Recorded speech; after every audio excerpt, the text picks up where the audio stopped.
बिस्मिल्लाहिर्रहमानिर्रहीम। अस्सलाम वालेकुम। उम्मीद है आप सब खैरियत से होंगे। आज की वीडियो का टॉपिक है इंट्रोडक्शन टू सीआरपीसी और main important topics of CrPC यानी criminal procedure code. First of all we start from the introduction to CrPC, then we come to the next topic. सबसे पहले मैं आपको टेबल ऑफ कंटेंट्स दिखा दूँ जो आज की वीडियो में हम जो है डिस्कस करेंगे। सबसे पहले introduction to CRPC, then second is modes to compel appearances of person. This is also main an important topic of CRPC according to examination point of view. Third is modes to compel production, document and other movable property. Next is dissolution, discovery of persons wrongfully confined. The next provisions for keeping the peace and for good behavior, explain maintenance of public peace and security with respect to unlawful assemblies. Next topic is procedure in disputes as to immovable property. The next is information to police and their power to investigation. Next is police report challan. The next topic is inquests or inquiries into sudden violent or unnatural death. The next is trial before court of magistrate. It's a very important topic in criminal procedure code. The next is trial before high court and court of session. It's also important topic. The next topic is tender of pardon to accomplice statement of accused, compounding of offences. The next topic is submission of sentences for confirmation, and the next is double jeopardy. The next topic is criminal appeal. Next is suspension of sentence, revision, direction of nature of the habeas corpus. Next is bail, then commission, and then deposition of medical witness, and the next is recording of evidence in absence of accused or trial in absentia. The next is provision as to bonds, law of superdari, and the next is transfer of criminal case, irregular proceedings. The next is section 540, power to summon material witness or examine person present. The next topic is cognizance of offense, warrant. The next is preventive actions of the police. The next is confession, and our next topic is summon. And the second last is search warrant, and at the last we studied arrest.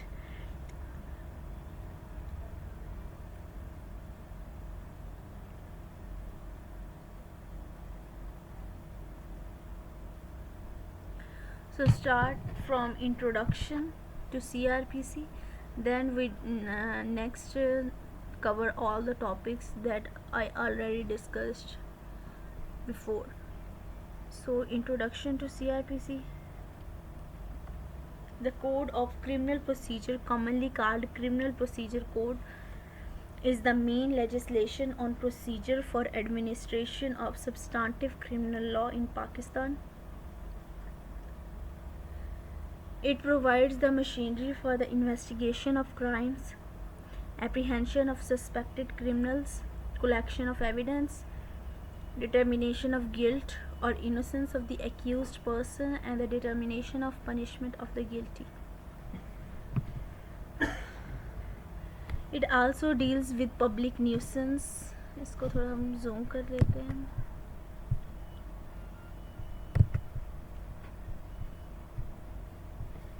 Public nuisance, prevention of offense, etc. Further, it provides the machinery for the punishment of offender under substantive criminal law. The code contains elaborate details about the procedure to be followed in every investigation, inquiry, and trial for every offense under the PPC or any other law. Structure of CRPC.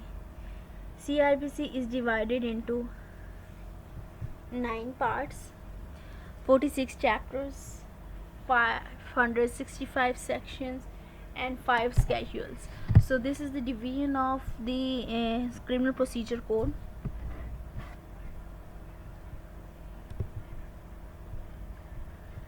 Next we study the general point of view and general base of our criminal procedure code.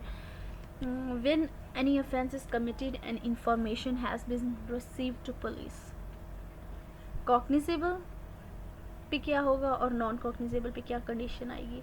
So first of all we started from a cognizable offense. If any cognizable offense is committed or information received to police, then police daily diary register this information is will registered in a daily diary, and the next launch the file directly, and then will inform our magistrate and TSP not low 16 rank. And if the offense is non-cognizable and any information has received to police about non-cognizable offense, then what police did, then police do part it into Roznamcha and inform the DSP and area magistrate, and then permission is necessary to file the and to launch the FIR.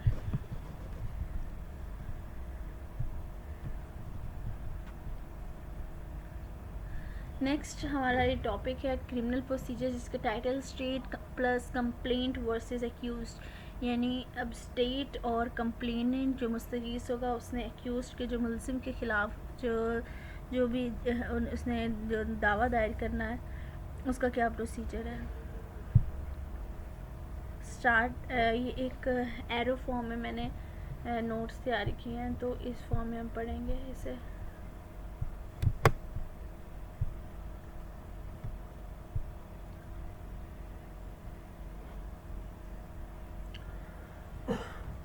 First of all, complaint for registration of case to SHO. If SHO did not launch FIR,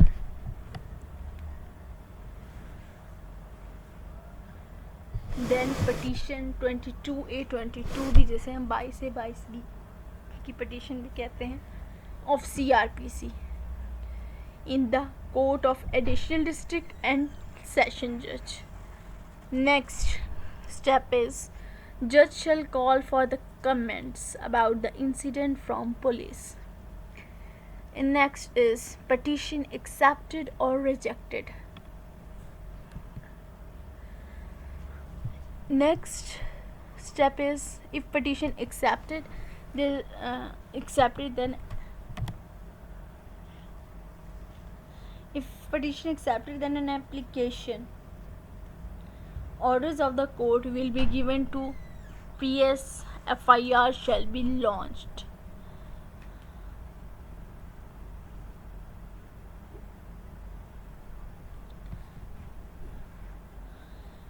If petition rejected, then appeal to High Court, then to Supreme Court.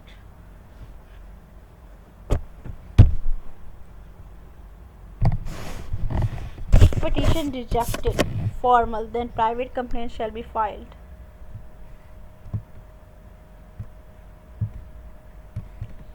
If petition rejected, then appeal to the High Court, then to Supreme Court, and if petition rejected formal, then private complaint shall be filed.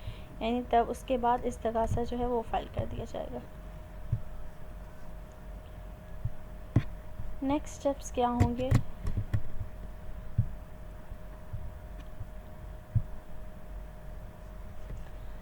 Next step is if accused arrested, then investigation officer, IO means investigation officer, shall within 24 hours have to present him to area magistrate after completion of investigation.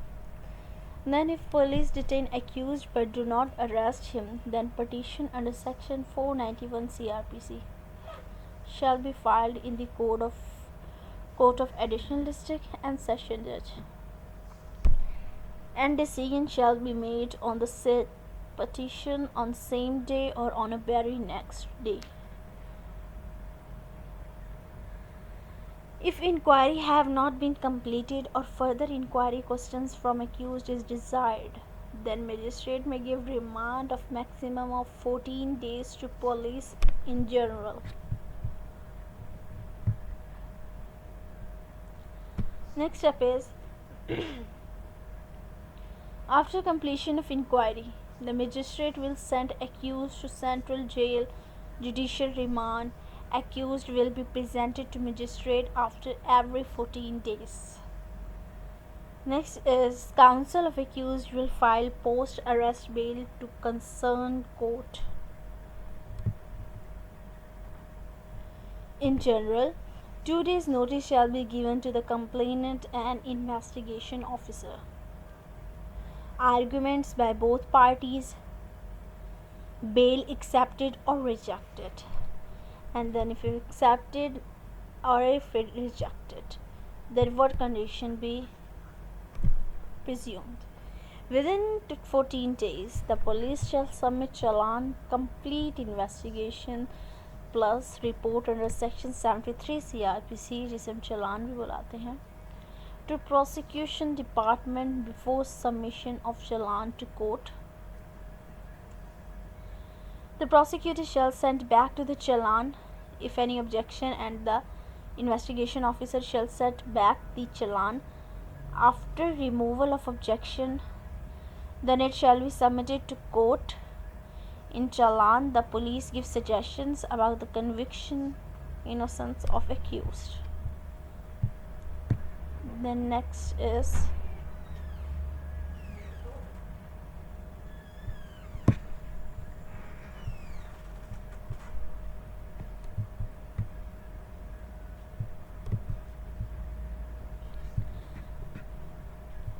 after submission of challan, the section of CRPC from 241 to 245 in the Court of Magistrate and in 265A to 265N in the Court of Additional Session Judge will be applied.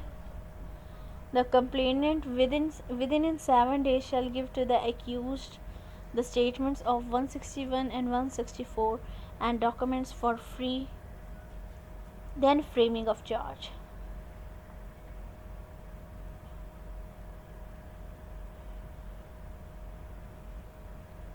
The judge shall ask the accused about his confession, and if he confessed that, conviction will be announced. If not, then judge shall ask the complainant to bring evidence and prohesive case. Evidence of complainant and witness under Article 132 of QSO by counsel, complainant and prosecutor. Original document shall be exhibited with red color. Those documents that will be exhibited shall be read as evidence. Photocopies as shall be marked. Exhibit can only be made by such persons who write the document by eyewitness, by such persons whose signatures present on document, and any document which is not present during investigation can't be exhibited. For making of photocopies, the permission shall be taken under Article 76 of QSO by the court. Cross-examination of complainants, witnesses by accused.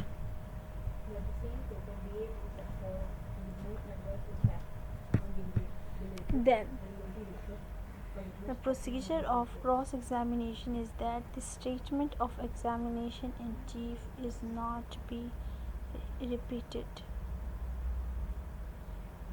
The stance of complaint must not be accepted as the truth to prove your sentence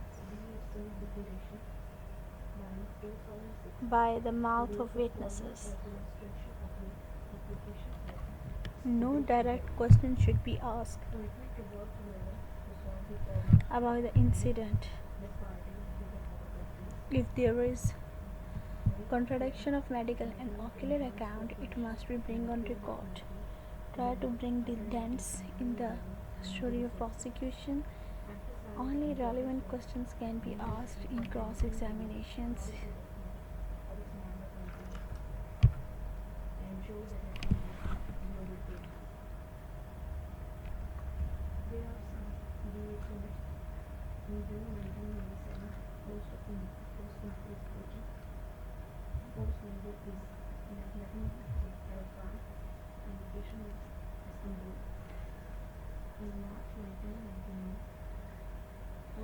In cross-examinations, if complainant forget to call an accused in examination in chief, never ask about him in chronic cross-examination.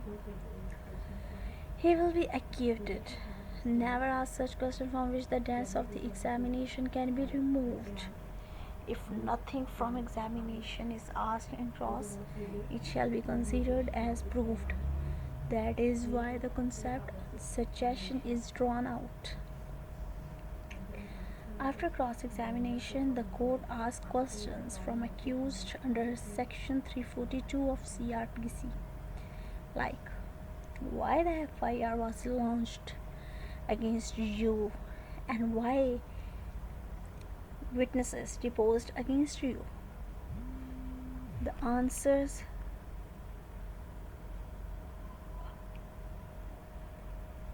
of them are recorded by counsel defense during cross-examination as suggestions. The improvements between 161 statement and examination shall bring on record final arguments, then judgment and then appeal.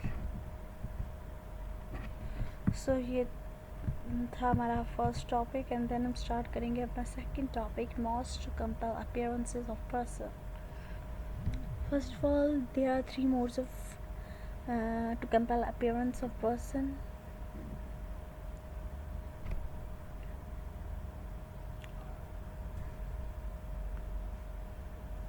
The first one is summons.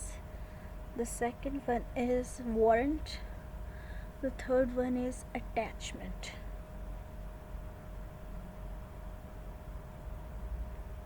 Warrant is of two types.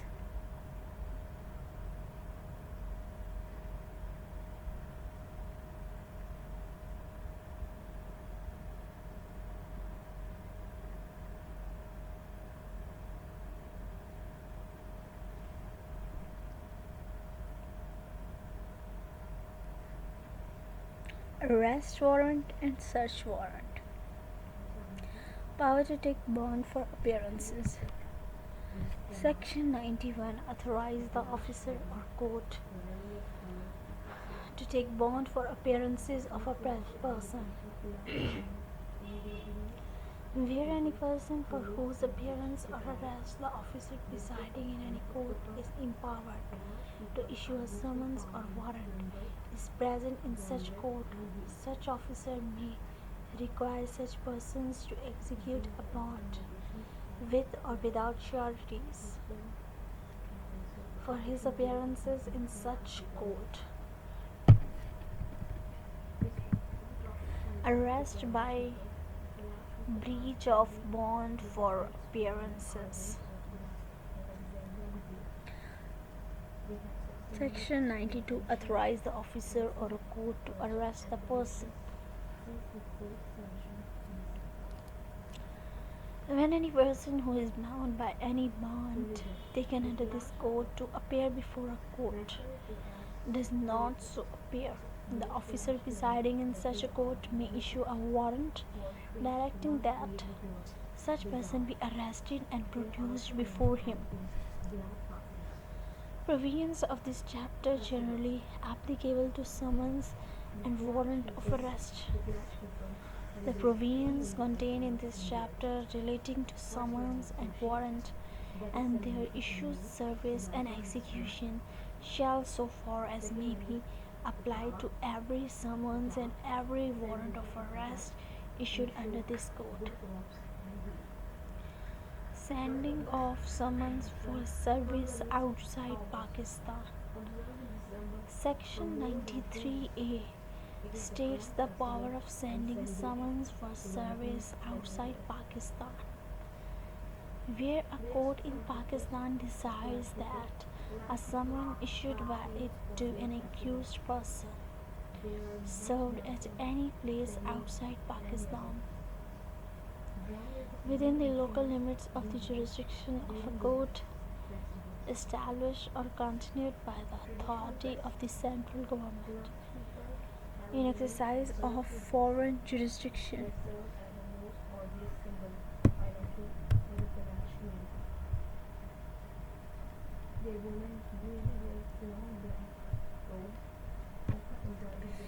It shall send such summons in duplicate by post or otherwise to the presiding officer of the court to be served.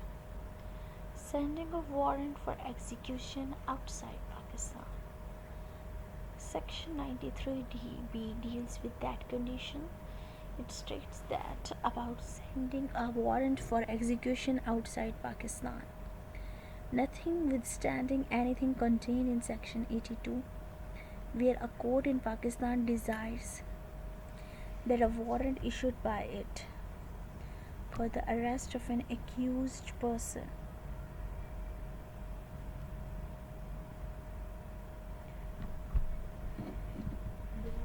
shall be executed in any place outside Pakistan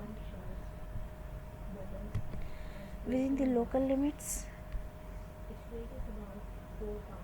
of the jurisdiction of court established or continued by the authority of the central government.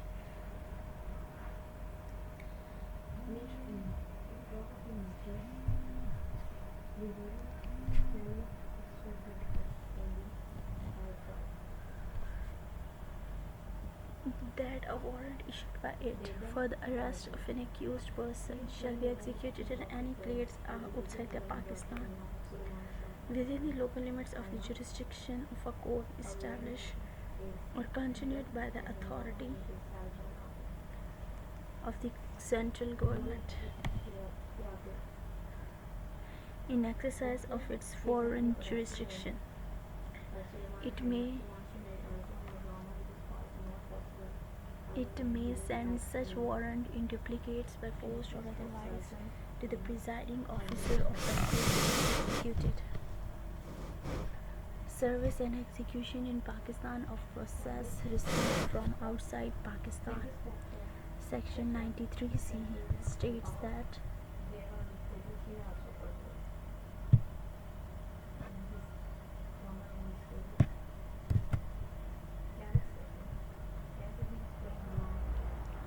it shall be sent such summons in duplicate by post or otherwise to the presiding officer of the court to be served. Sending of warrant for execution outside Pakistan. Section 93B states about sending a warrant for execution outside Pakistan.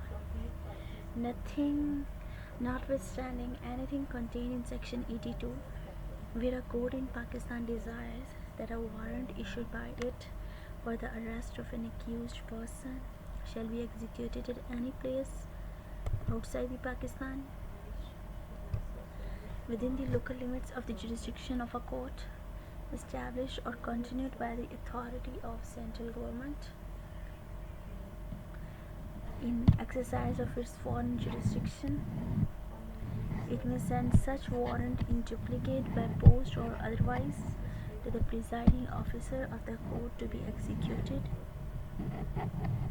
Service and execution in Pakistan of process received from outside Pakistan.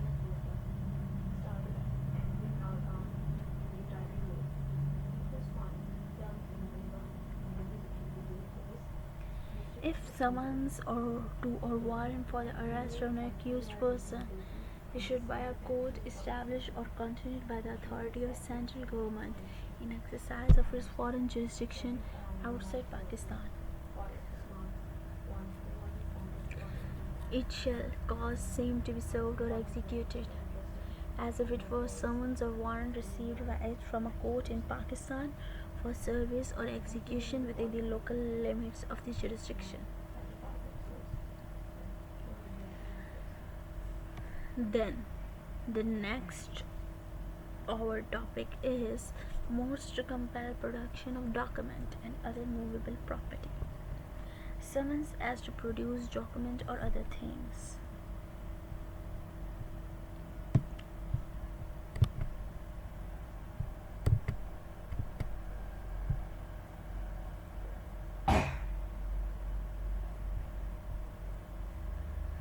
Can issue summons or written order to a person to produce any document or thing which is necessary for the proceedings, provided that no such officer shall issue any order to a bank as defined in the Bankers' Books Evidence Act 1981.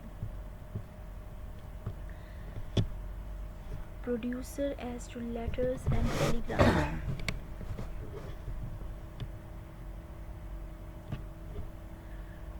Section 95 authorize court to direct porter or telegraph authorities. If any document, parcel or a thing required by a magistrate, high court or session, court of session for investigation, trial or other proceedings, such court may require the postal or telegraph authorities to deliver such document to the person as such court directs. Then such warrant may be issued. Section 96 states when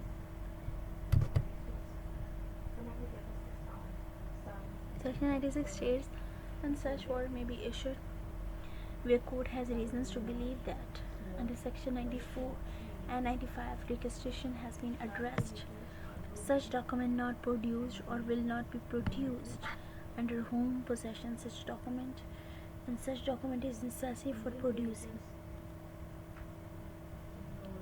inquiry, investigation,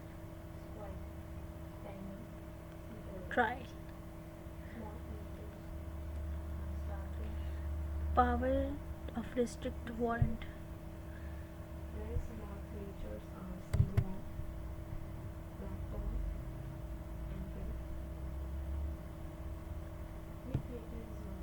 A particular place or part to be searched. The person executing warrant shall only to the extent of parts so specified.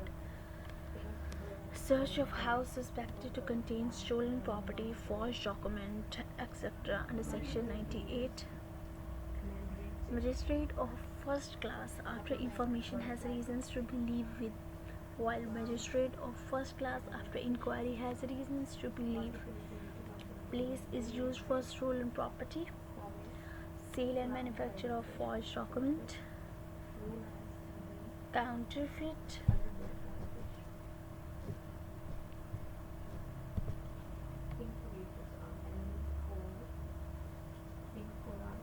Object under Section 292 PPC has power to search as specified in warrant and to take possession of all things or parts, bound to convey all possessed things to relevant magistrate, disposal of things found in such court, wherein the execution of such warrant any of the things for which search is made.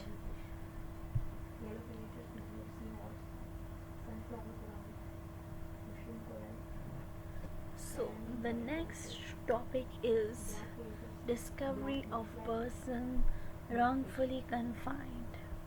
Search for the persons wrongfully confined under Section 100. Magistrate of first class has strong reasons to believe that such confinement is illegal.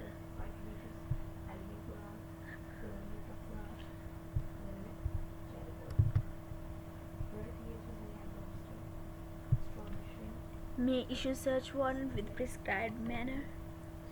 If a person is recovered, then he must be produced before the magistrate without any unreasonable delay. If a person is summoned by court to ask something about recovered things and he doesn't come, then he shall be dealt under Section 186. Direction etc. of such warrant under Section 101. The provision of section 43, 75, 77, 79, 82, 83 and 84 shall apply to all such warrants issued under section 96, 98, 99A or section 100.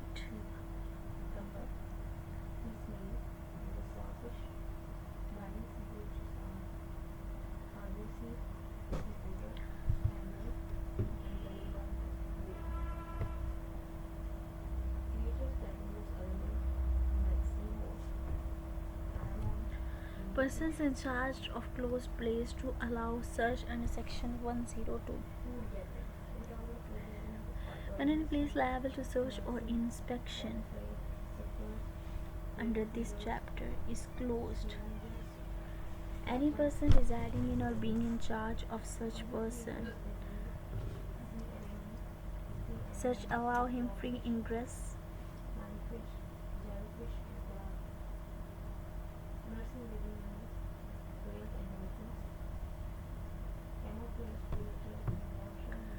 shall allow him free ingress and for all reasonable facilities for such persons.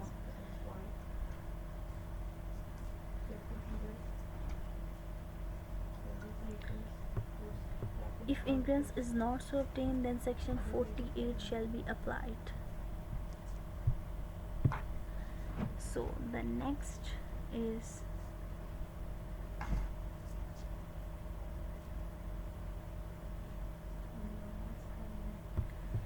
security for keeping the peace on provision for keeping the peace and for good behavior.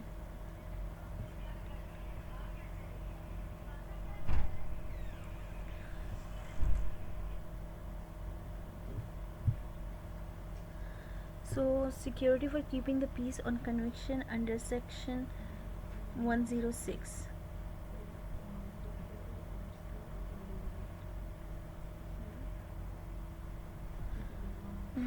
Any person accused of any offense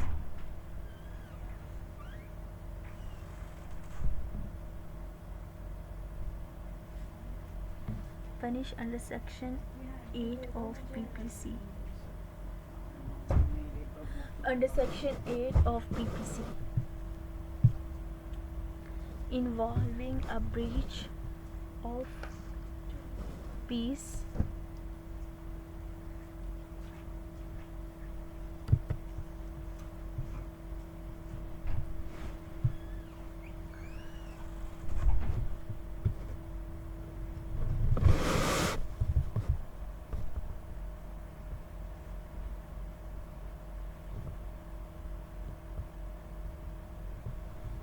involving breach of peace,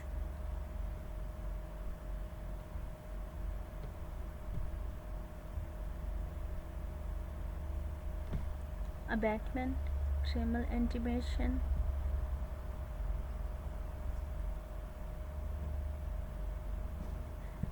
convicted by High Court, Session Court or Court of Magistrate.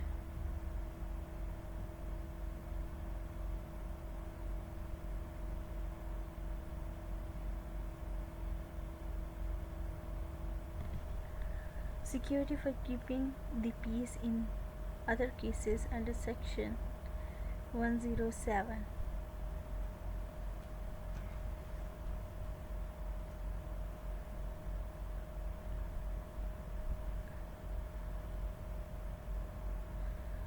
Magistrate of first class may order to furnish security bond for term 3 years. Breach of peace, fear to public tranquility.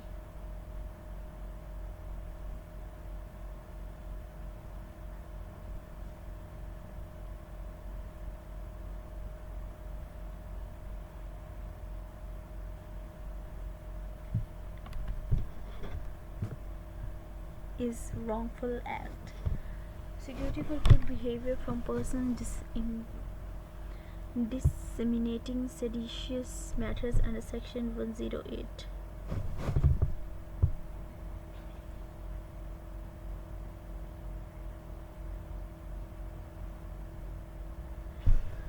Any magistrate of first class may, after receiving information that when any person orally or written intentionally disseminated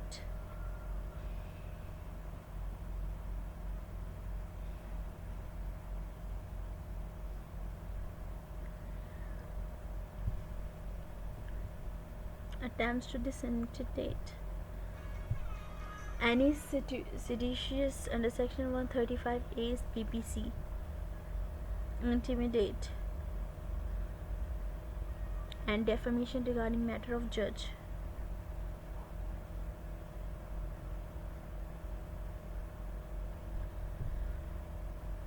This is not applicable on any news editor, printer or publisher.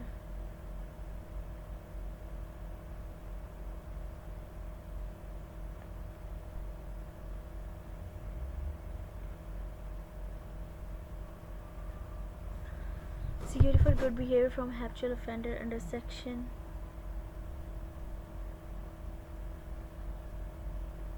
110.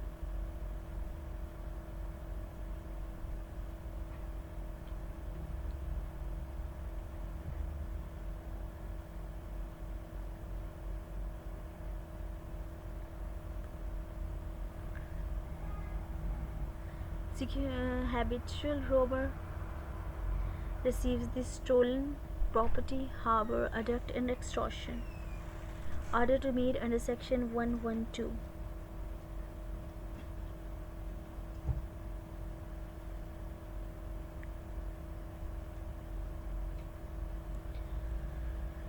Order under section 107, 108, 109 and 1010. All terms and conditions shall be written in order.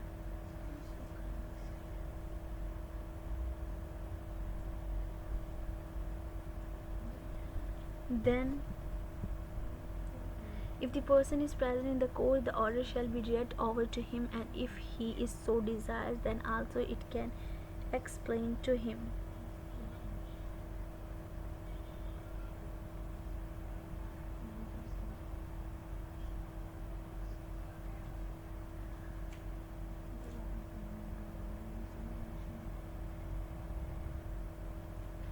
Summons or warrant in case of person not so present under section 114.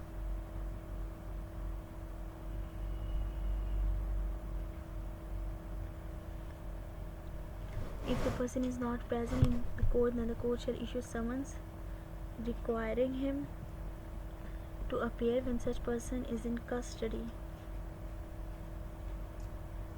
A warrant, the directing officer in whose custody is to bring the before the court. Copy of order under section 112 to accompany summons or warrants under section 115. Summons or warrant issue shall be accompanied by the copy of order under section 112. Power to dispense with personal attendance under section 116 means 116.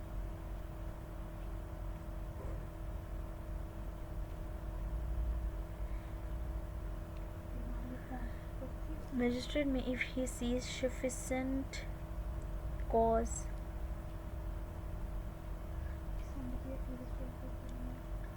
dispense with personal attendance of any person called upon, and may permit him to appear by a pleader.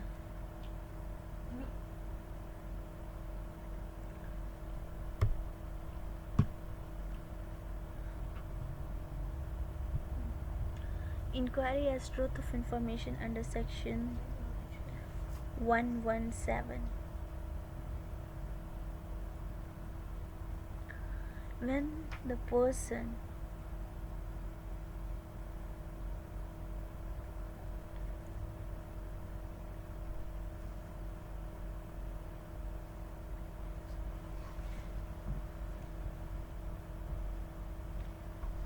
shall appear or brought before the court,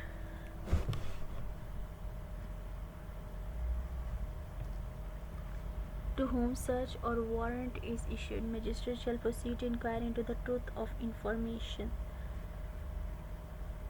Such inquiry shall be made under Chapter 20 for conducting trials and recording evidence, except that no charge need to be framed.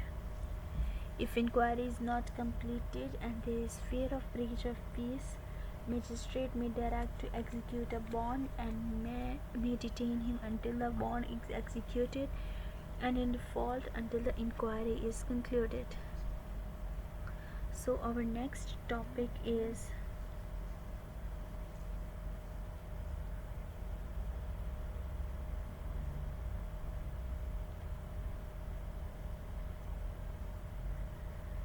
explain maintenance of public peace and security with respect to unlawful assemblies.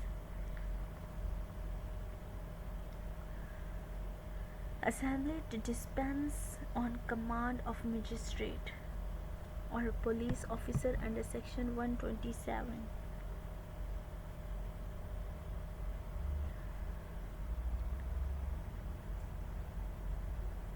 Any officer in charge of police station may command any assembly of more than 5 likely to cause a disturbance in public peace to disperse, and it shall be their duty to disperse accordingly.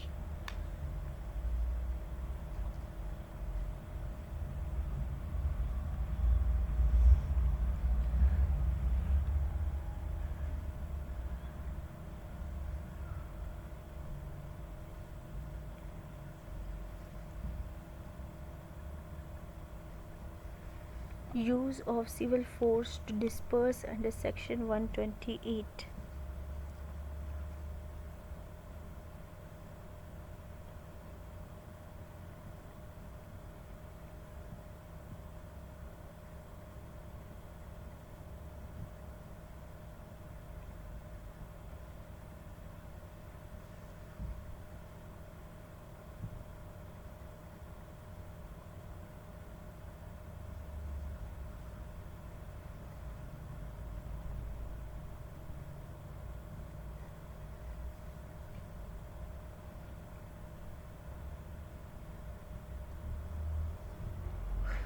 If upon complaining under section 127 an assembly does not disperse,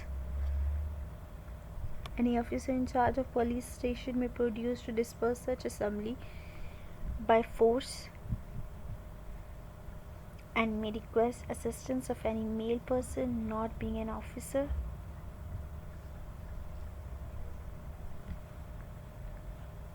Soldier, sailor or airman in armed forces of Pakistan, if necessary.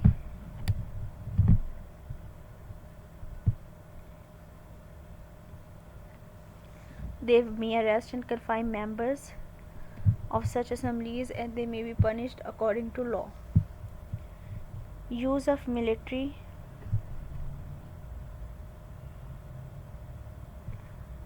under section 129. If such assembly cannot be otherwise dispersed and its dispersal is necessary for public security, the police officer may cause it to be dispersed by the armed forces.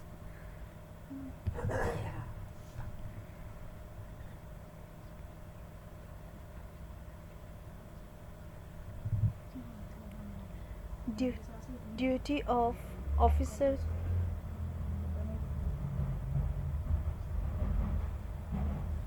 commanding troops required by magistrate to disperse an assembly under section 130.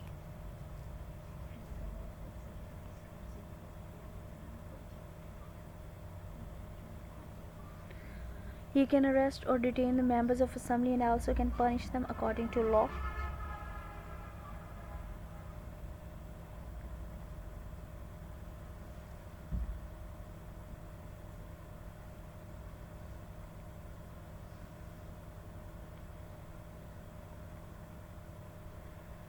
Power to commission military officer to disperse assembly under section 131.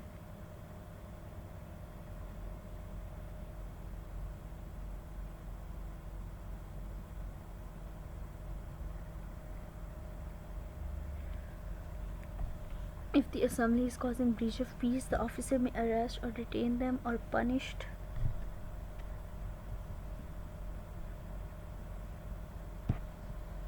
them according to law. It is also practicable for him to communicate to another police station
protecting against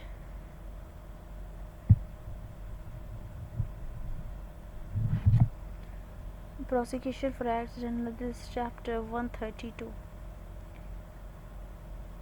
No prosecution against any person for any act purporting to be done under this chapter shall be instituted in any criminal court except will section of provincial government. No police officer acting in good faith. No officer under section 1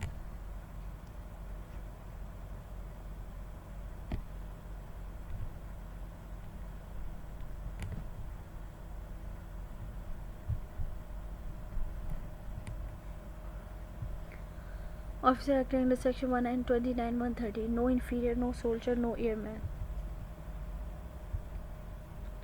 So next topic we starting is procedure in disputes as to immovable property.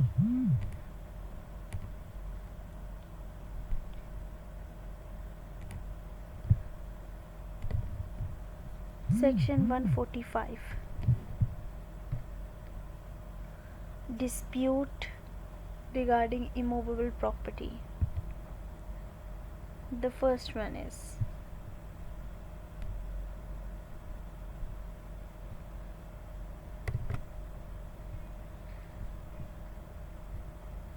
satisfaction of magistrate.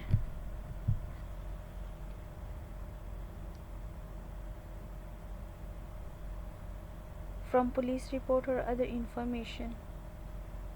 Existence of dispute. Dispute regarding land.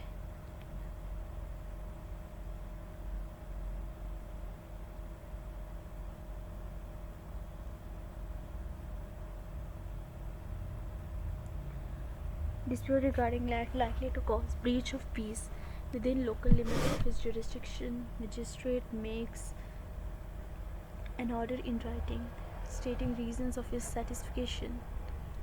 Call upon the parties concerned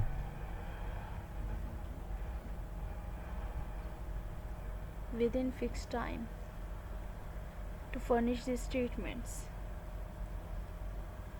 Determine the facts of actual possession. For purpose of this section, land or water includes building, market, fishes, crops, or other produce of land or profit of a property.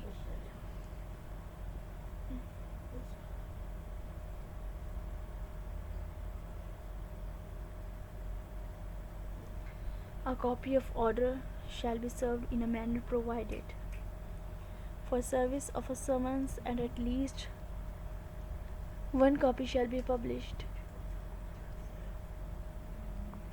by affixing to some conspicuous part near subject of dispute. Magistrate shall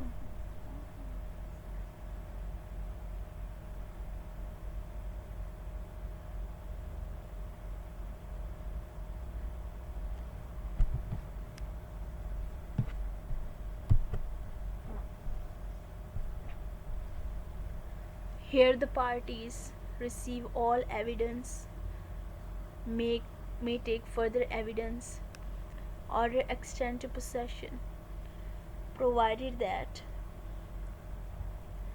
if any party has within 2 months next before the date of order forcibly and wrongfully dispossessed, court may treat party as he had been in possession at such date, provided also in emergency may attach subject of dispute pending his decision.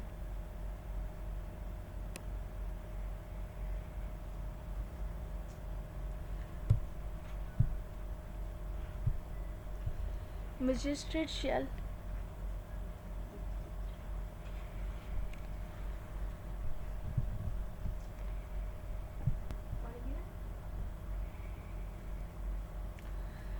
shall cancel his order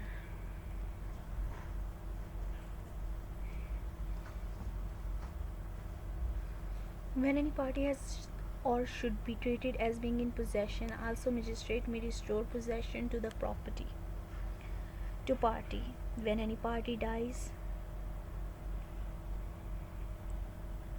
Legal representative of deceased shall be party.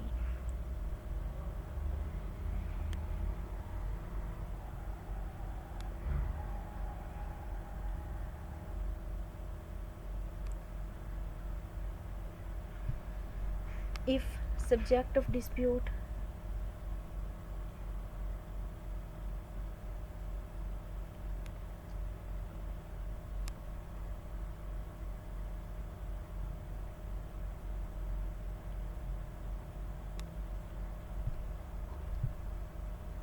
is subject to natural decay, magistrate may order for proper custody or sale of property, may refer to competent court. Local inquiry under section 148. Magistrate may, at any stage of proceeding, on application of either party, issue summons to any witness.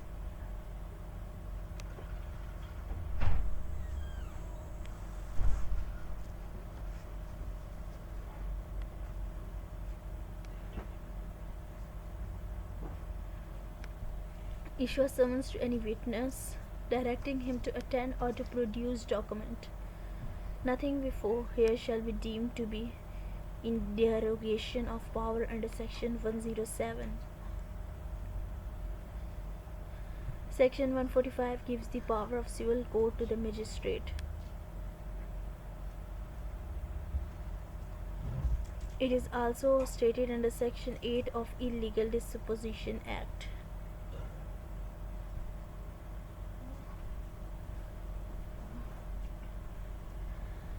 Information to police and their power to investigate.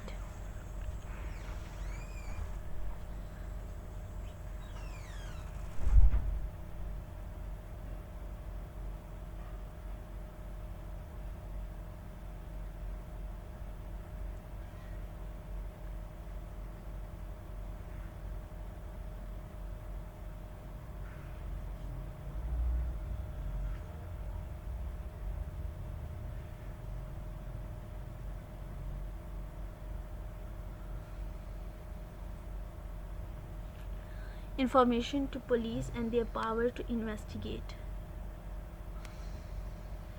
Report of investigation by the subordinating police officer under section 168.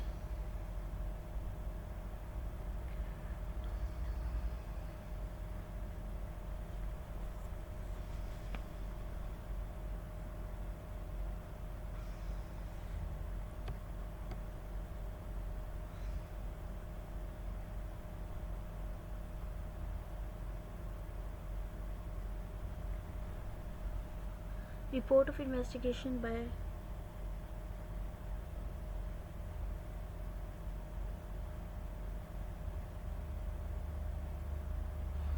subordinate police officer under section 168.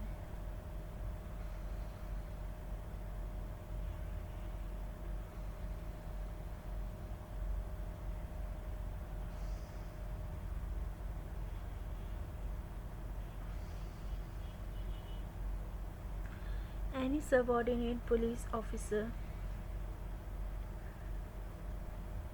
to whom the case assigned after investigation shall report the result of such investigation to the officer in charge of the police station.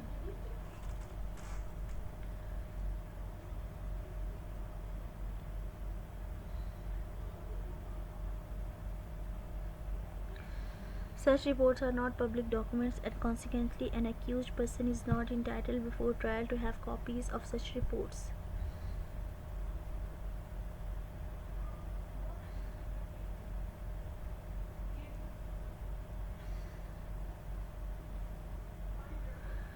As it was also held in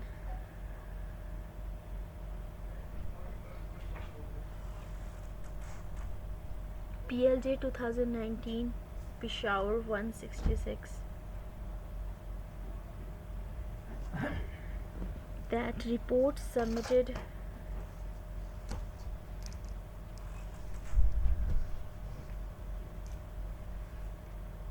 by the police officer under section 73 of CRPC is not binding on the court, magistrate is competent to pass any order on the report submitted by the investigation officer and take cognizance of the offence or even order for further investigation.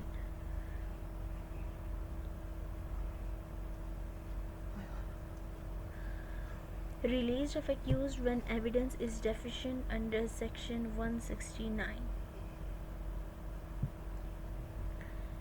Release of accused when evidence is deficient under section 169. If during investigation it reveals to in charge of police station or investigation officer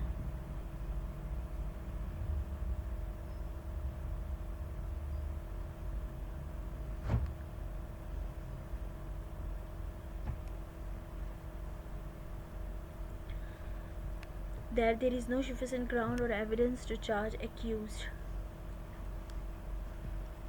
police may release the accused on the execution of bond with or without sureties. The idea underlying of provision of section 169 of Code of Criminal Procedure is that in case of insufficiency of evidence, the police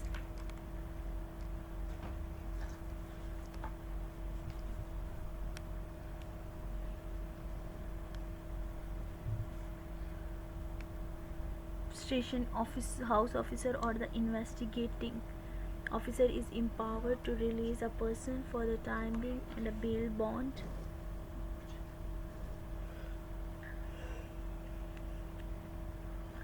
is taken for the reason that an accused may appear before the magistrate whenever required, particularly at the time when a report under section 173 of Code of Criminal Procedure challan is submitted before a magistrate competent to take cognizance.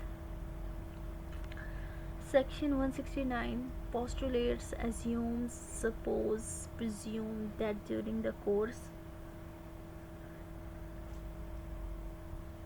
of investigation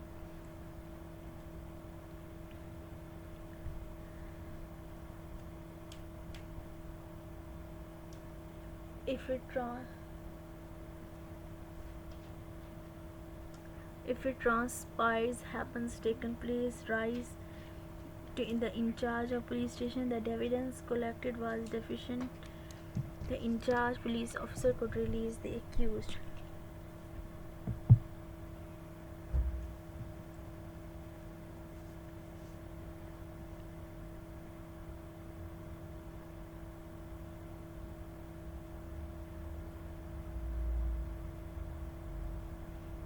Cases to be sent to magistrate when evidence is sufficient under section 170.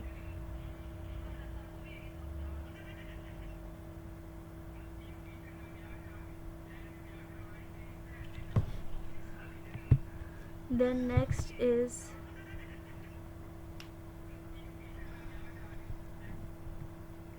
if upon investigation officer in charge of police station considers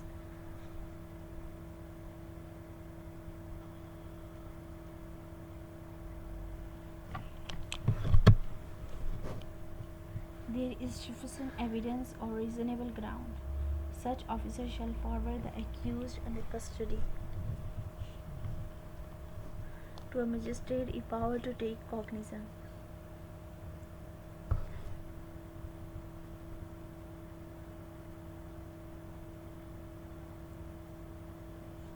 If the offence is bailable and accused is able to give security, the security officer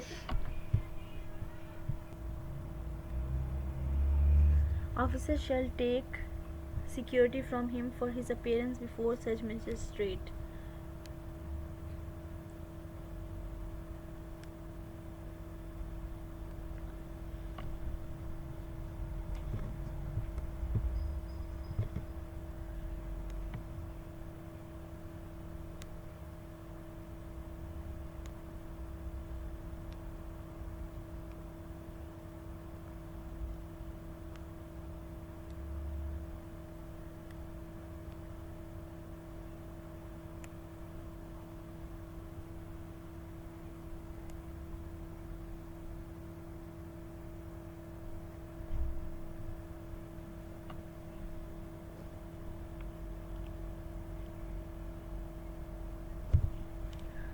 And shall require the complainant and other persons acquainted with the circumstances to execute a bond for their appearances.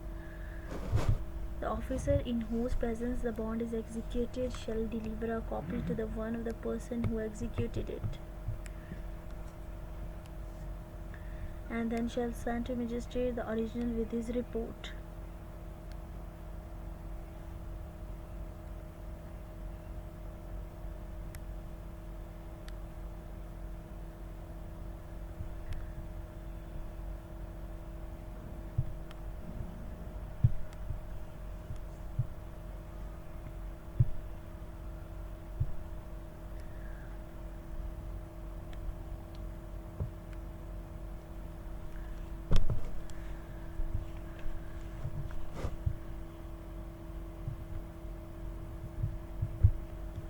No complainant or witnesses on his way to the court magistrate shall be required to accompany a police officer.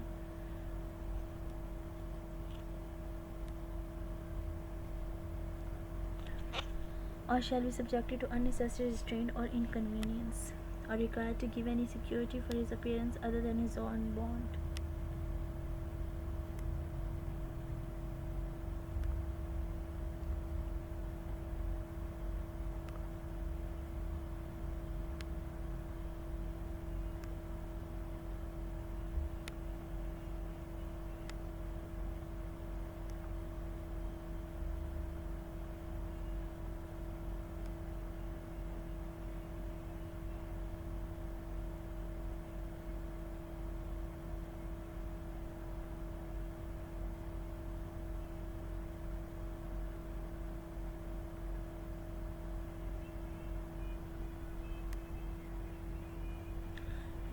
Requestant, complainant, or witnesses may be forwarded in custody.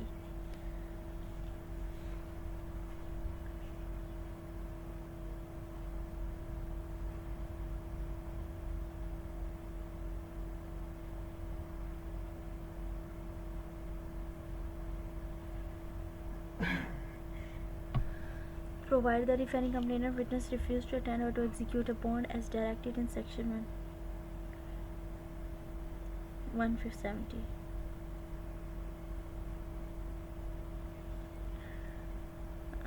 The officer in charge of police station may forward him in custody to the magistrate.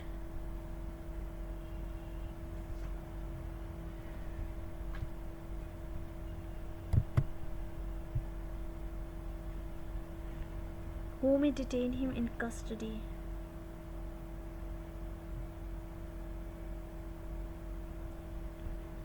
Until he executes such bond, or until the hearing of the case is completed.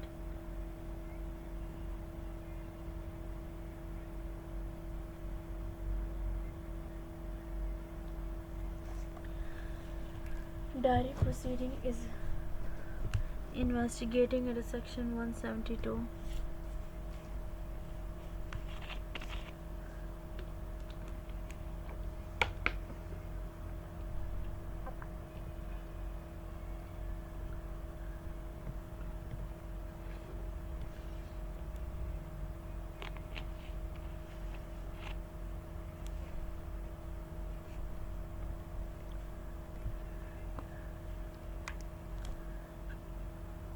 Diary of proceeding.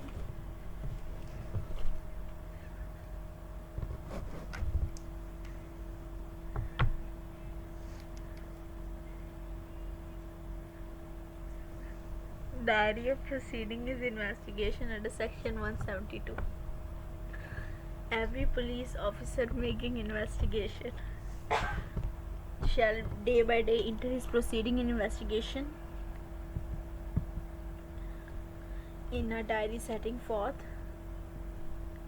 the time at which the information reached him, the time at which he began and closed his investigation, the place or places visited by him, and a statement of circumstances ascertained through its investigation. Any criminal court may send for police diaries of a case under inquiry or trial in such a court, and may be used such diaries not as an evidence in the case, but to aid it in such inquiry or a trial. Neither the accused nor his agents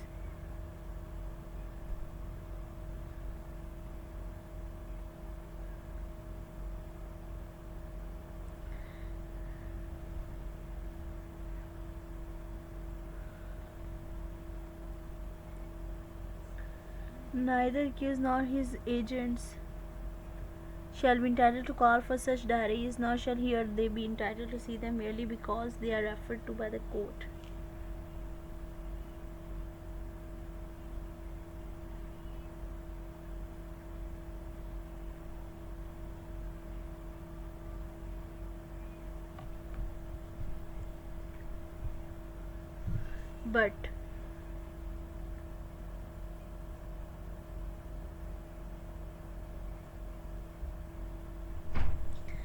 But if they are used by the police officer who made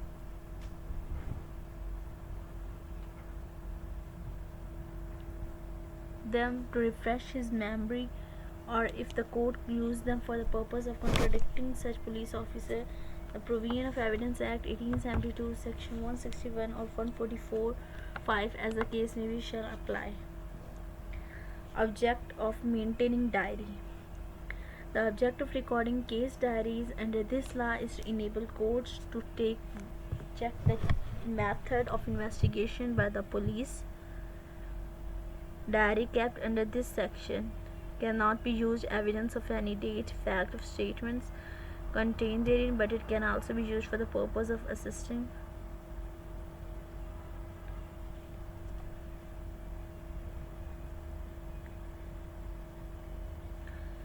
or to enable courts to check the method of investigation by the police.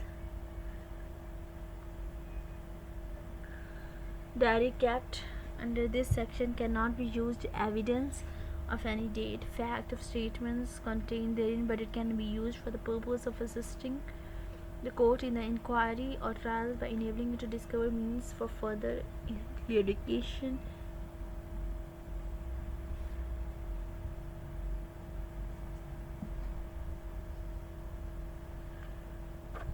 of points which need clearing up before justice can be done. Refresh of memory.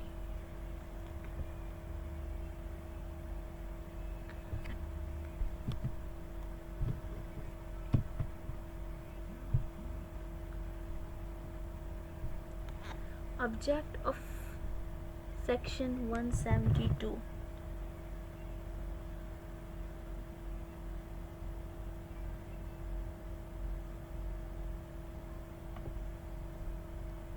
Object of section 172 or Code of Criminal Procedure is to enable court to direct police officer who is giving this evidence to refresh his memory from notes made by him in the course of his investigation.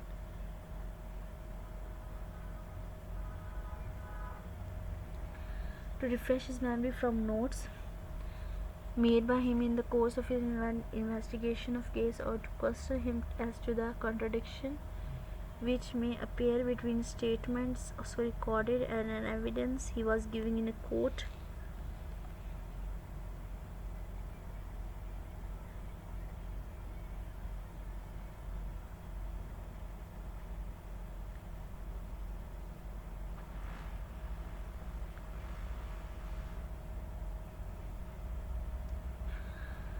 So pair between statements recorded and evidence he has given in court. Court may also use diary in course of trial for purpose of clearing up obstructions in evidence or bringing out relevant facts which court throughout are material in interest of fair trial.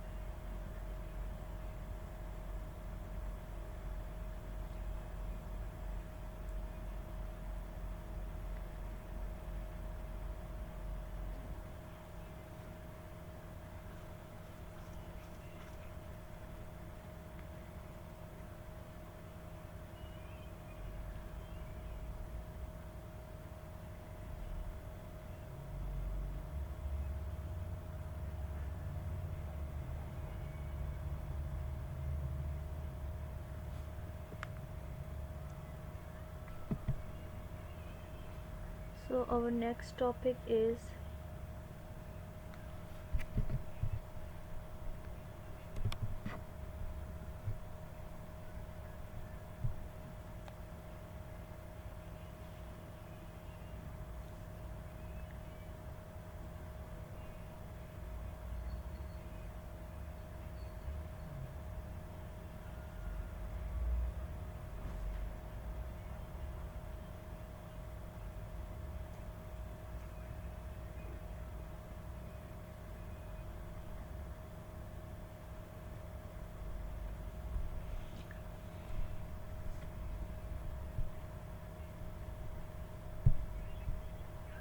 our next topic is, and this is a very important topic in CRPC, police report, जिसे हम चालान भी कहते हैं.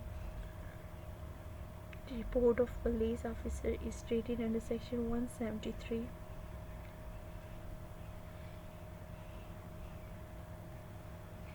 Investigation shall be completed without unnecessary delay soon.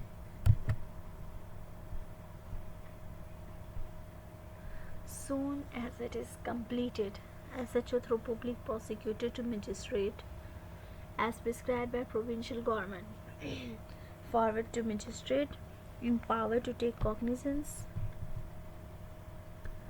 on a police report or a report setting forth names of parties, nature of information, name of persons who appear to be acquainted with circumstances of the case, accused if arrested, has been forwarded in custody or released on his bond, whether with or without sureties. Communication in the manner prescribed by the provincial government, the action taken by him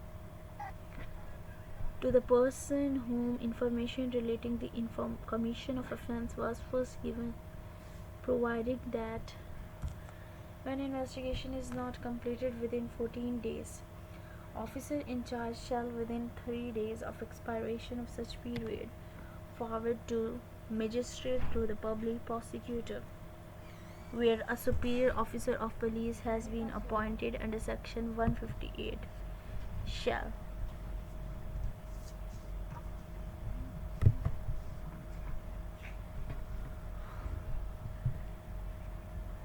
in any case in which provincial government by general special orders so directs,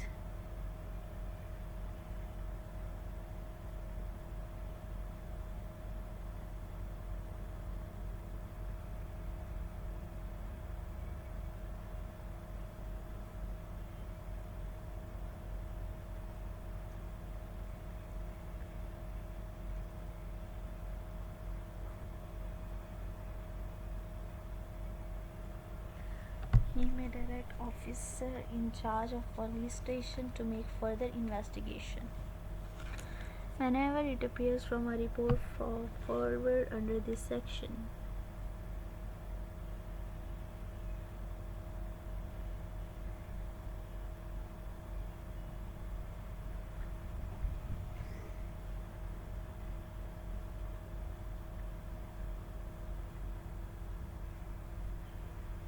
Whenever it appears from a report,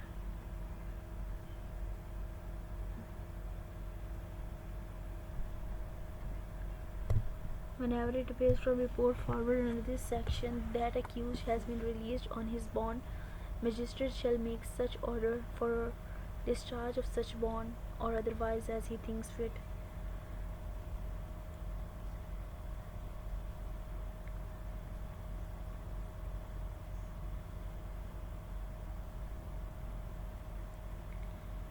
Copy of report.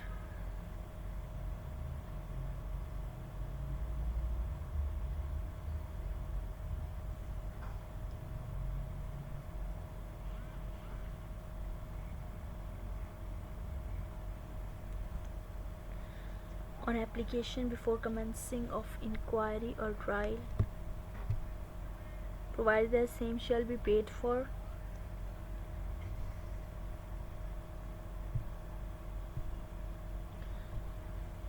Where officer in charge of police station forwards a report,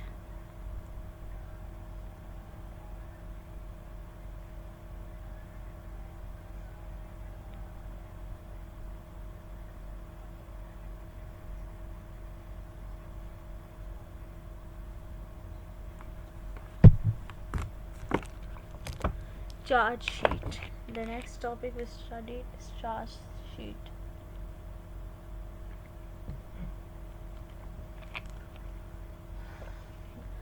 Where the accused is sent up for trial.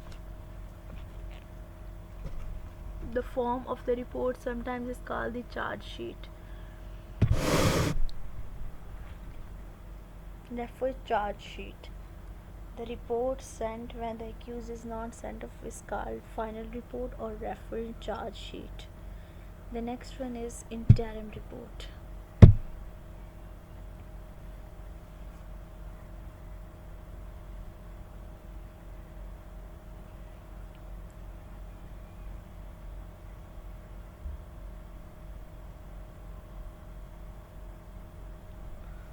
Interim report. In case of investigation is not completed within 14 days from the date of recording of first information report, officer in charge of police station is mandatorily required to submit an interim challan within 3 days of expiration such period of 14 days. Incomplete challan.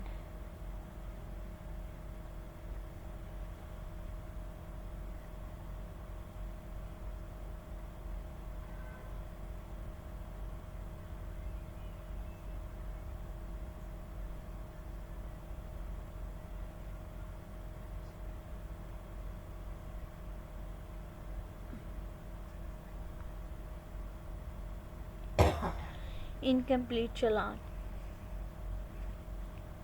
If the investigation is incomplete and interim report is submitted, the trial court shall commence the trial on the basis of such interim reports unless for reasons to be recorded the court decides that the trial should not so commence. It means that under law it is permissible for the court to commence trial on the basis of the material placed before it in shape of an interim report.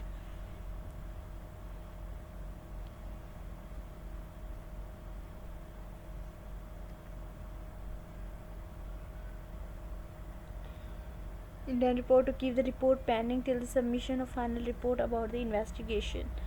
Delay.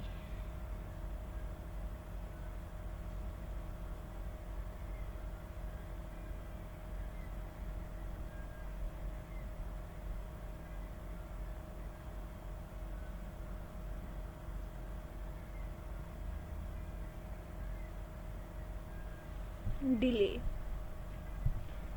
Although an accused is not to be benefited of lapse for good reason, but delay beyond 14 days amounts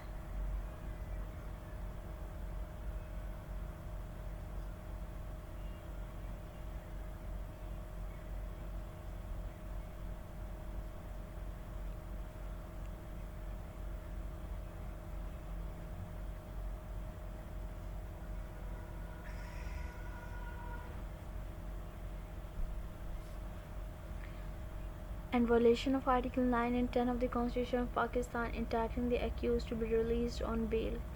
Submission of final report.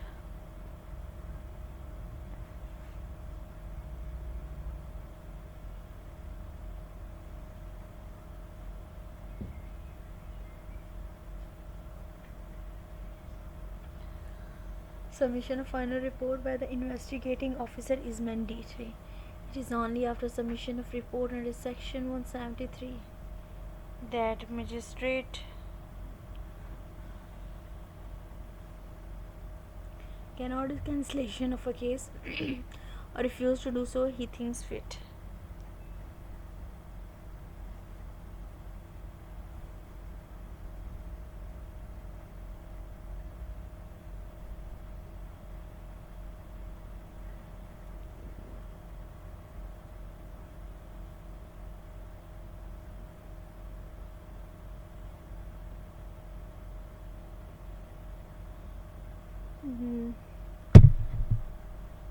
Failure by investigating officer to submit final report under Section 173 would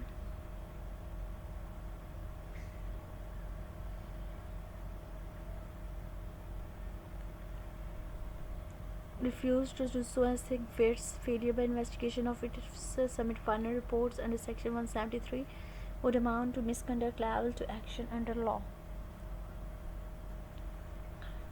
Whatever course of investigating officer adopts, whether he acts under Section 169 or under Section 177.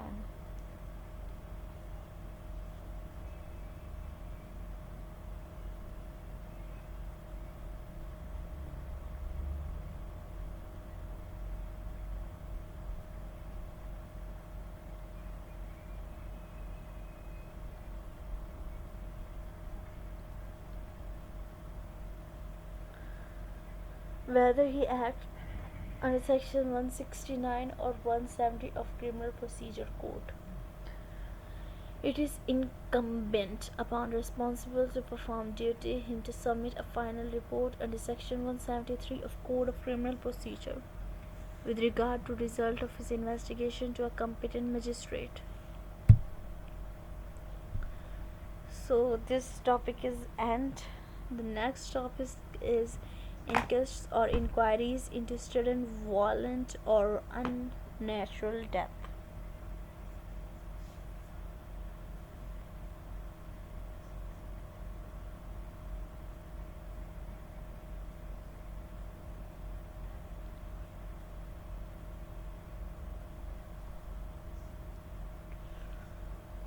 Inquests, Section 174 to 176 of Code of Criminal Procedure deals with inquest or inquiries into sudden, violent or natural death.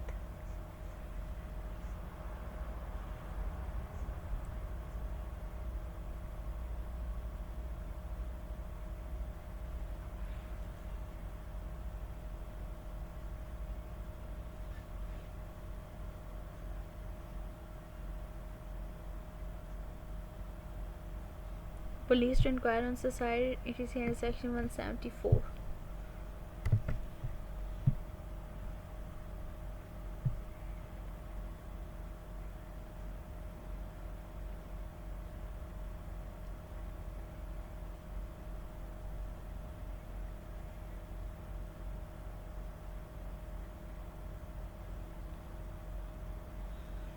Section 174 relates to inquire and report on suicide, etc.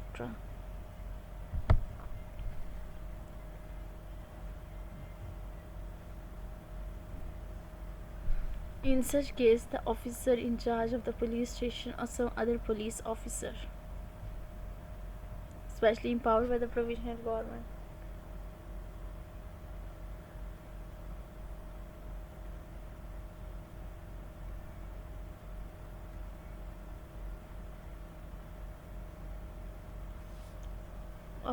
or receives of information that a person has committed suicide or has been killed by another, or by an animal, or by machinery, or accident.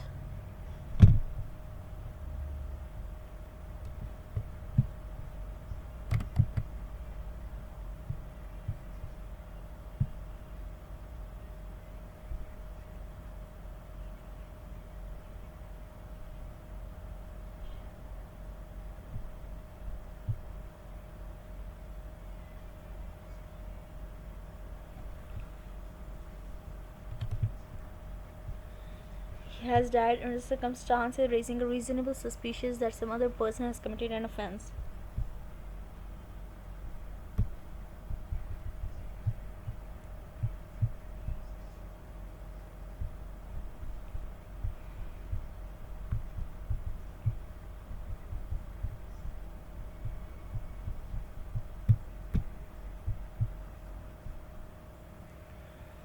Is required immediately give information thereof to the nearest magistrate empowered to hold inquest, and unless otherwise directed by any rule prescribed by the provincial government, shall proceed to the police where the body of such deceased person is, and make an investigation and draw up a report of the apparent cause of death. Describe such bones, fractures,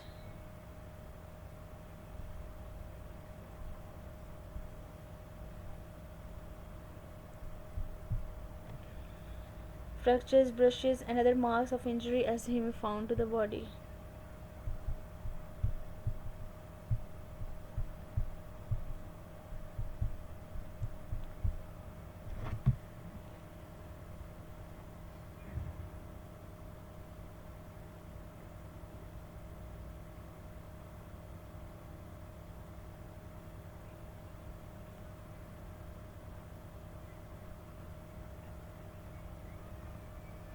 Inquiry officer.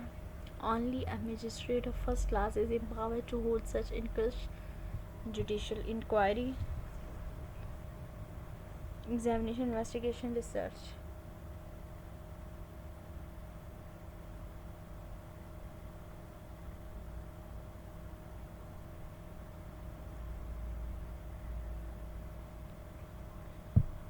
The word inquest has not been defined in the Code of Criminal Procedure. It carries particular significance when a magistrate conducts the same.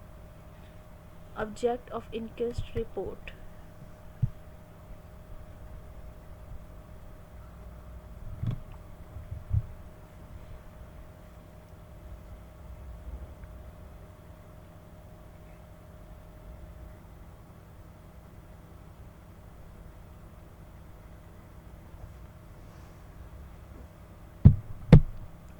Inquest report does only object to ascertain the reasons or cause of death.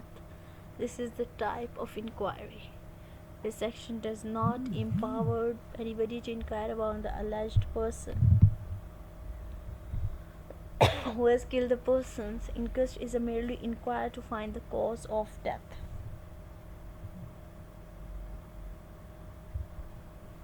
Grievous injury by burns under section 174A.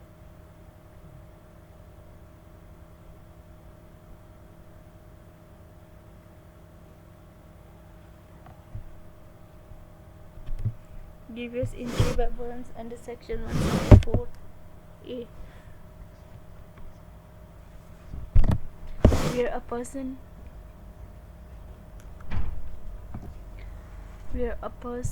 grievously injured by a fire, kerosene oil, chemical, and any other way.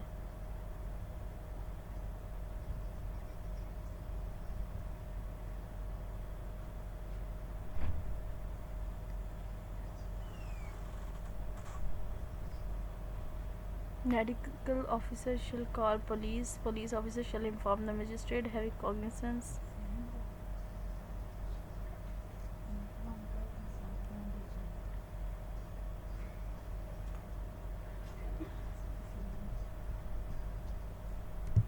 Police officer shall inform the magistrate having making cognizance. Magistrate shall record his statement. After being satisfied the inquired person is not under any threat or under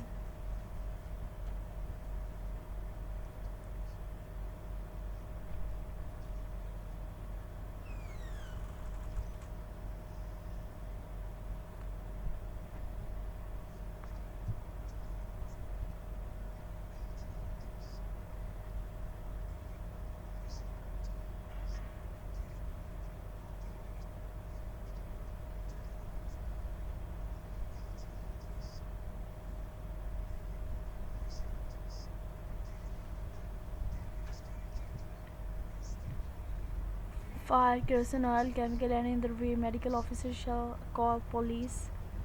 Police officer shall inform the magistrate having cognizance.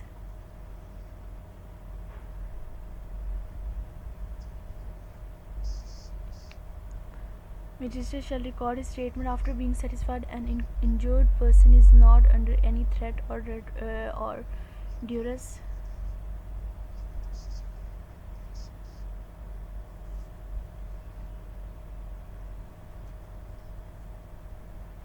If the injured person shall not want to record his statement to the magistrate, then the medical officer shall record his statement and then send his statement to the magistrate in sealed cover.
And that statement shall be treated as dying declaration if injured person expires.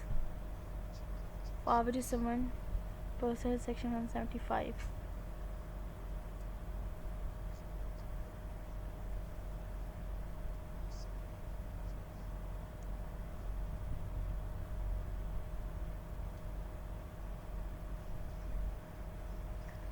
Power to summon person.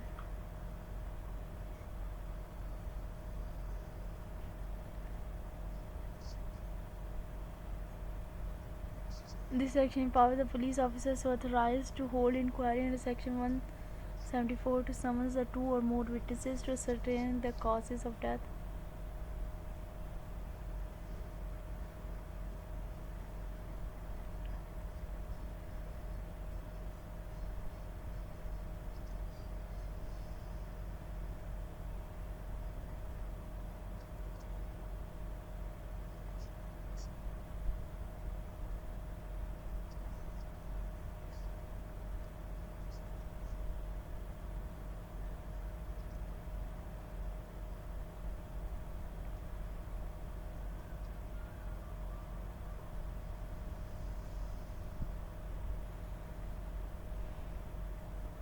This section empowers the police officers authorized to hold inquiries under section 174 to summons the two or more witnesses.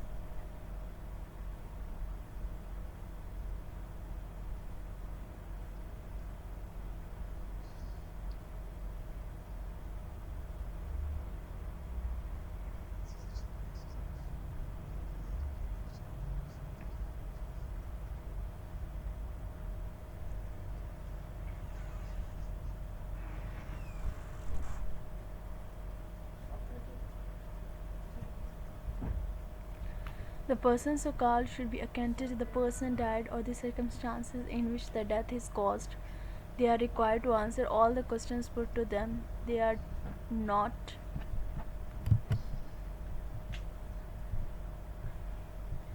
bound by law to answer the questions which tend to expose them. A criminal charge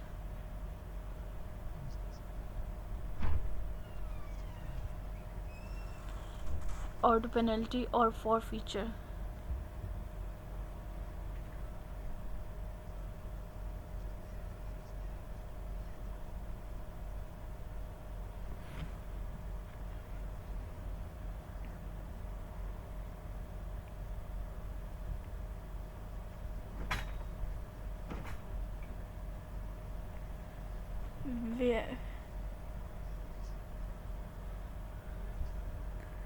Where it reveals that the offence committed was non-cognizable, police shall not be required to produce such witness before the magistrate.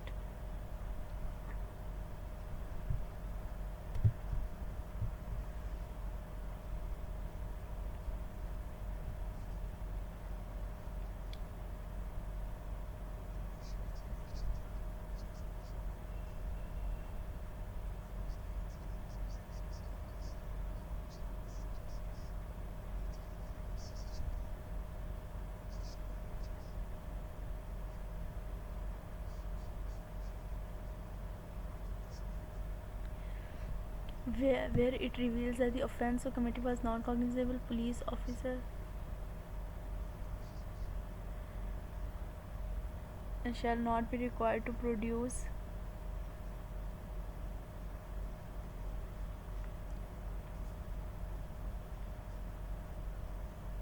it is inductive that the person and whereas section 169 impose no such obligation to speak the truth as such a witness speaking falsely under this section commits the offence of intentionally giving false evidence punishable under section 193 of Pakistan Penal Code.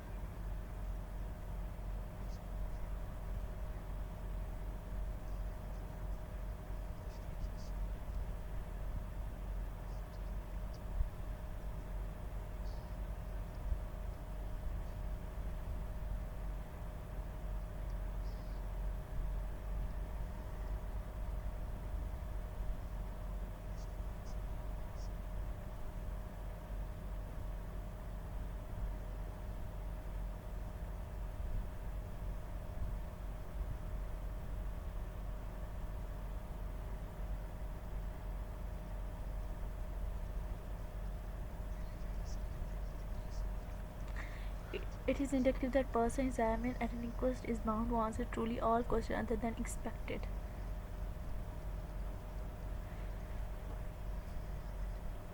As such as a witness speaking falsely under this section commits the offence of intentionally giving false evidence punishable under section 193 of Pakistan Penal Code.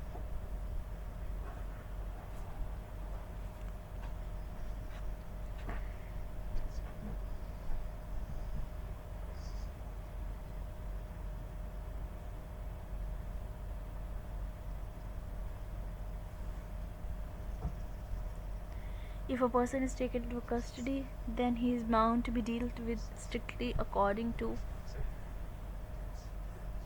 not allowing killing of such person while he is in custody, and if it is done, it clearly shows that there is no writ of law but law of jungle.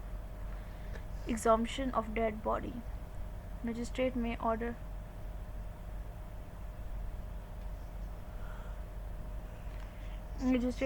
to disinter, unearth, expose the dead body of the fresh post-mortem. Magistrate acts judicially. Time limit for exhumation.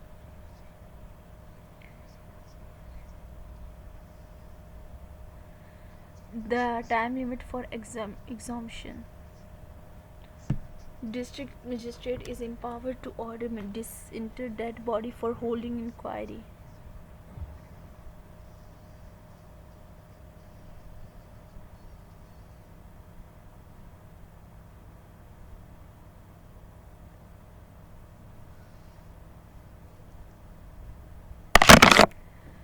Object of inquiry.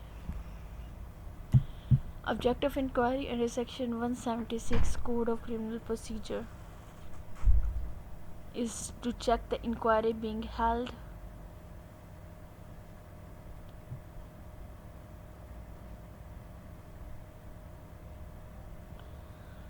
by the police officer or all doubt in the mind or public against particular individual. Trial before court of magistrate.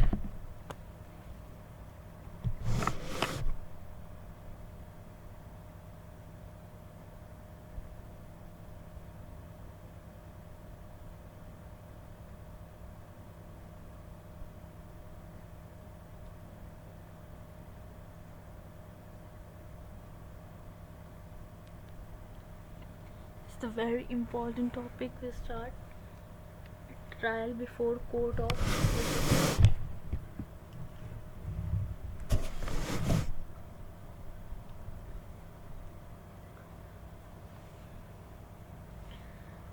Relevant provision.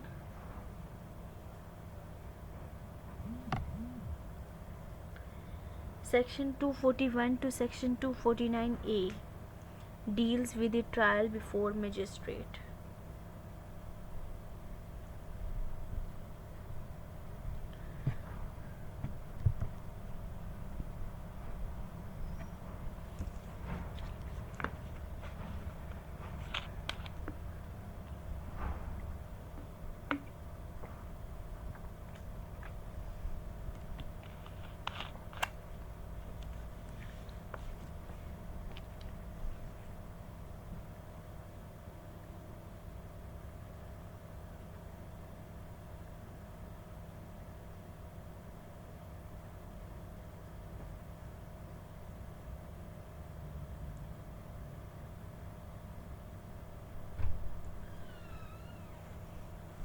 Supply of statements and documents to the accused under Section 241A.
All cases instituted upon police report, except those tried summarily, are punishable with fine or imprisonment not exceeding 6 months.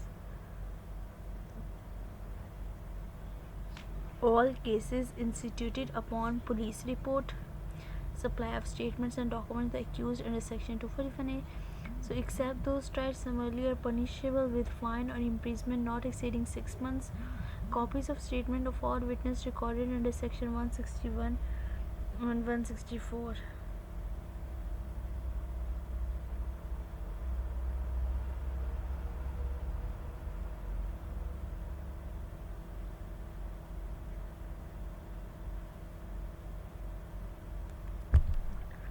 Of inspection note recorded by an investigation officer on his first visit to the place of occurrence shall be supplied free of cost to the accused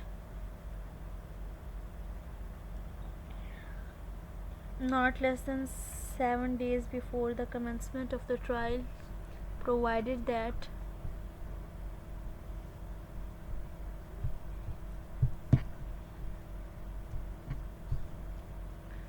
if any part of the statement recorded under Section 161 such that its disclosure to accused would be inexpedient in public interest, such part of the statement shall be excluded from the copy of statement furnished to the accused.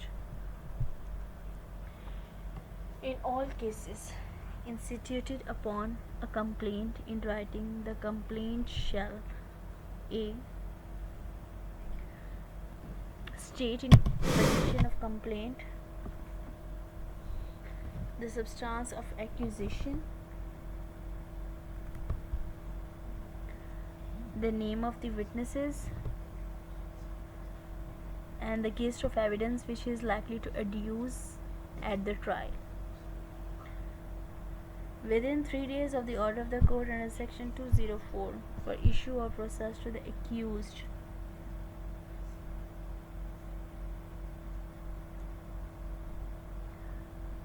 file in the court of for supply to the accused as many copies of the complaint and any other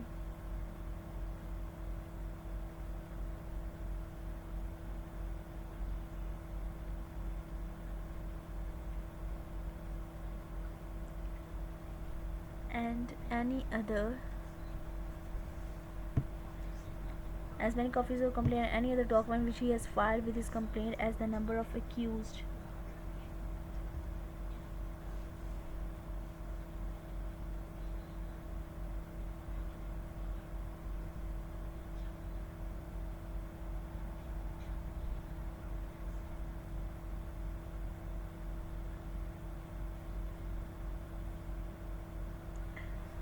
Provided that the provision of this subsection shall not apply in any case in which the complaint has been made by a court or by a public servant acting or purporting to act in discharge of his official duties.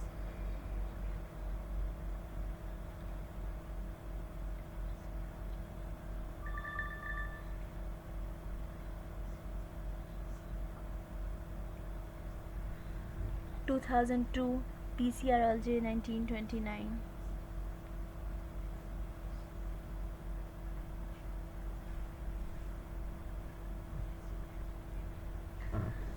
Then 2002 PCRLJ 340.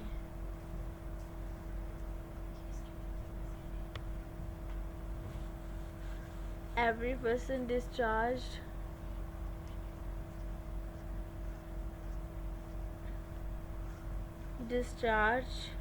under section 63 can be resummoned. However, the order of the court should not be made in a mechanical manner.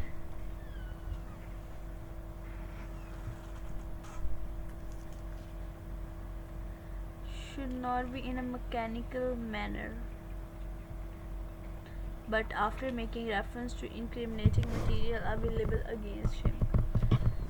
Change to be framed under section 242.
Before conviction, even on basis of confessional statement, is made to it necessary that a proper charge be framed and provision of section 243 of the code kept in view.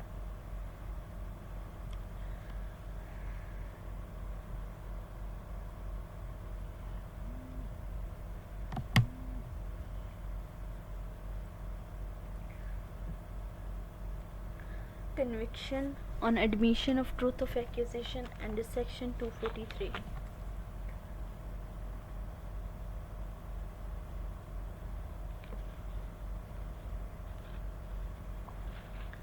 If the accused admits that he has committed to offence with which he is charged, his admission shall be recorded as nearly as possible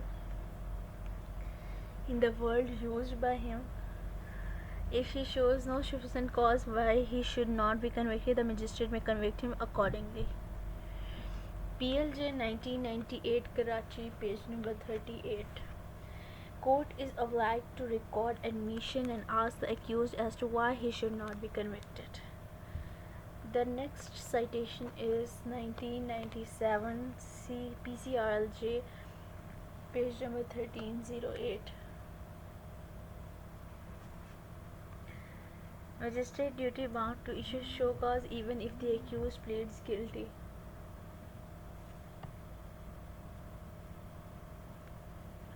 PLD 1991 Peshawar, page number 18.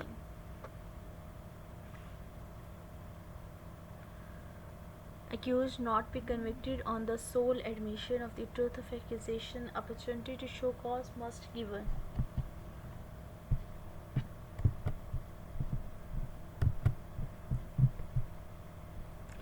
Purpose.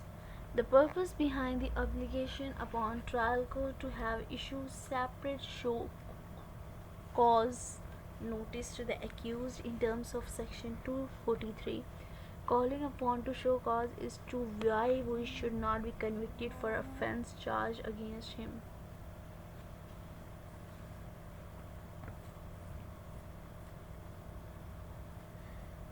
Procedure when no such admission is made under section 244. If the magistrate does not convict the accused under the preceding section, or if the accused does not make such admission, magistrate shall proceed to hear the complainant, if any, and take all such evidence may be produced in support of the prosecution, and also to hear the accused and take all such evidence as he produces in his offence, provided that the magistrate shall not be bound to hear any person as complainant in any case in which the complaint has been made by the court. The magistrate may, if he thinks fit, on application of complainant or accused, issue a summons to any witness directing him to attend or to produce any document or other thing. The magistrate may, before summoning any witness on such application, require that his reasonable expenses incurred in attending for the purpose of the trial be deposited in the court, provided that it shall not be necessary for accused to deposit any such expenses in the court in cases where he is charged with an offence punishable with imprisonment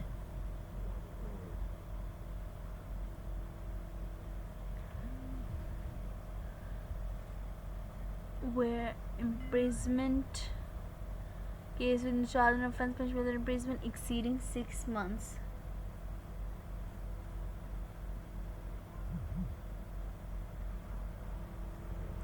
Applicability of the said provision was held in the following case law: 2011 SL Law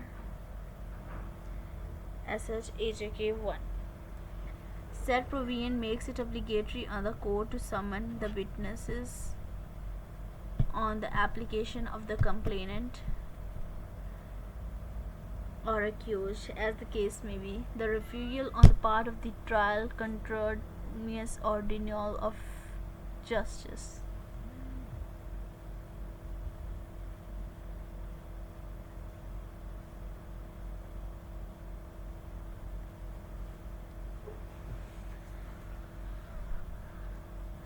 PLD 1992 Lahore 500.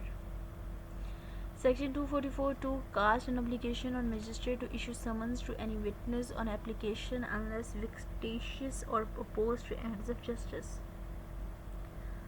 Statement made under Section 164. Section 1244A states about the statement of witness duly recorded in presence of accused.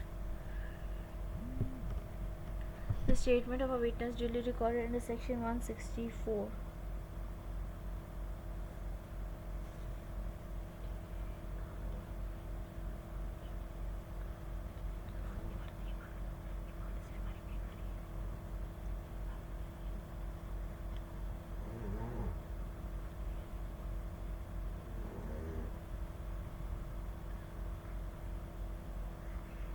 Statement made under Section 164.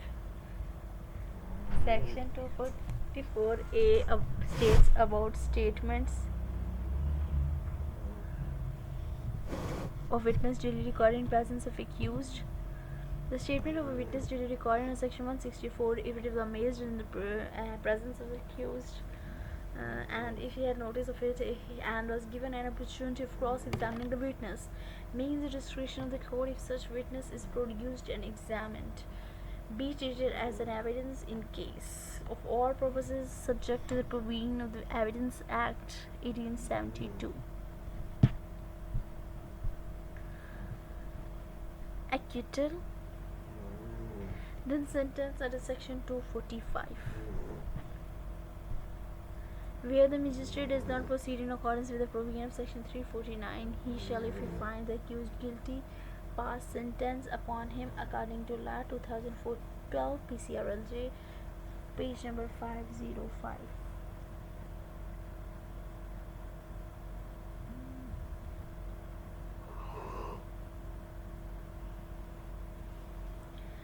Order of acquittal under section 249A was not appealable in terms of section 417 CRPC and could be assailed through the V under section 439A CRPC. Remarkable difference existed between the orders of acquittal passed under section 245 and 249 CRPCA.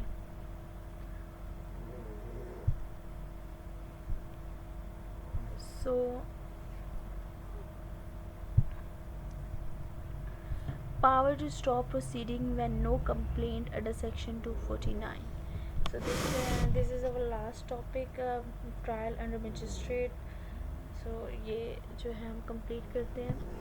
In any case instituted otherwise than upon complaint, a magistrate of the first class or with the previous section of the session to the other magistrate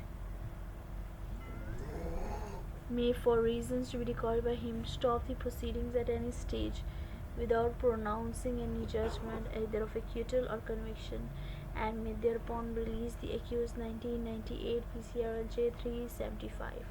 Inquiry entrusted to an officer junior in rank to accused is illegal. So these are some citations: 2005 PCRLJ PLD 1996 Karachi 253 and 2004 PCRLJ 068. So this is our topic, we concluded. तो आज के इस video में हमने main important topics पढ़े CRPC के. आज सबसे इम्पॉर्टेंट टॉपिक था trial before court of magistrate. Thank you so much and Allah.